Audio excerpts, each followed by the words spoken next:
Hey everyone, it's Jaclyn Krymowski with the Herd Book Ag Media, and I'm here to give you your Moving Iron Ag News update for this next October week. In our political news this week, the Department of Agriculture has recently unveiled their new online planning tool, which is part of the ELAP, or Emergency Assistance for Livestock, Honeybees, and Farm-Raised Fish program, that is going to help determine feed transportation and other costs related to severe drought-stricken areas.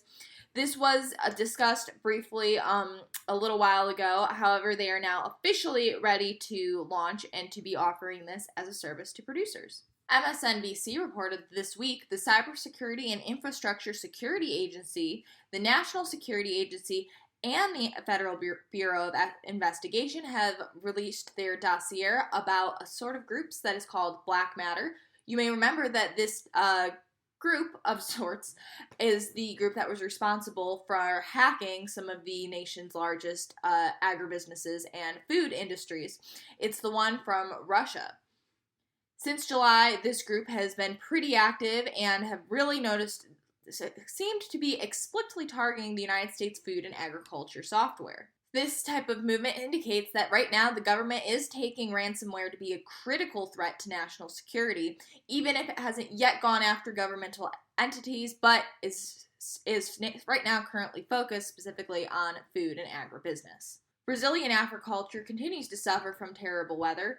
Right now, this country, who is one of the world's largest grain growers, is seeing the coolest and driest October they have encountered, some say as long as in 30 years.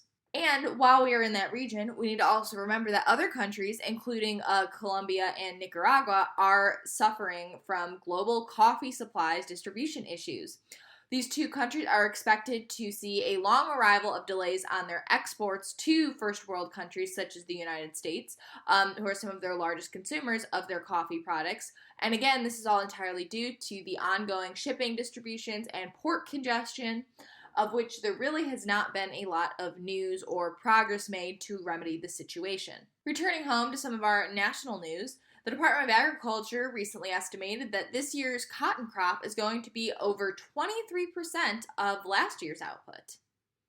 However, while things are looking a lot better for cotton, Oregon, who is leading our country for Christmas trees being grown, are seeing some notable side effects from the drought, meaning that most of their trees seem to have red needles from the harsh drought conditions they have been encountered. Right now, Deere and Company is still struggling with the labor movement that's happening in the United States and issues with their workers striking. The labor union, the United Auto Workers, recently voted down a proposed contract by the tractor retailer. John Deere said they're committed to reaching a new agreement in a separate statement. However, the date for this is currently unknown.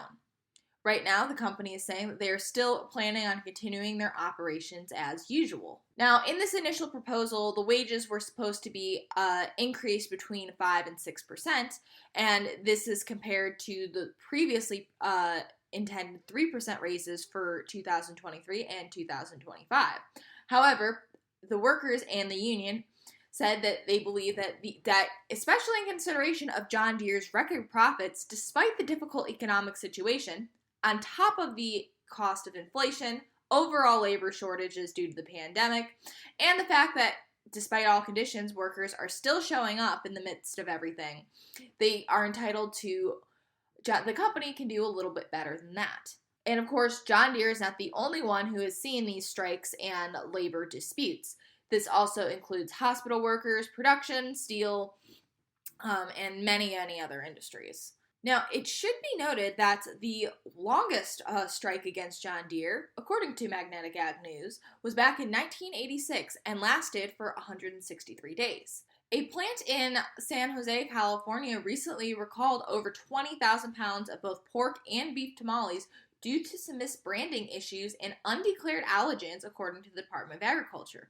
The products which were shipped out contained sesame seeds, an important allergen that was not declared on the product's final label. Alright, that was short and sweet, but that'll catch you up for this week. This Ag News Update is brought to you by the Herd Book Ag Media, serving all your agribusiness writing, communication, and media needs.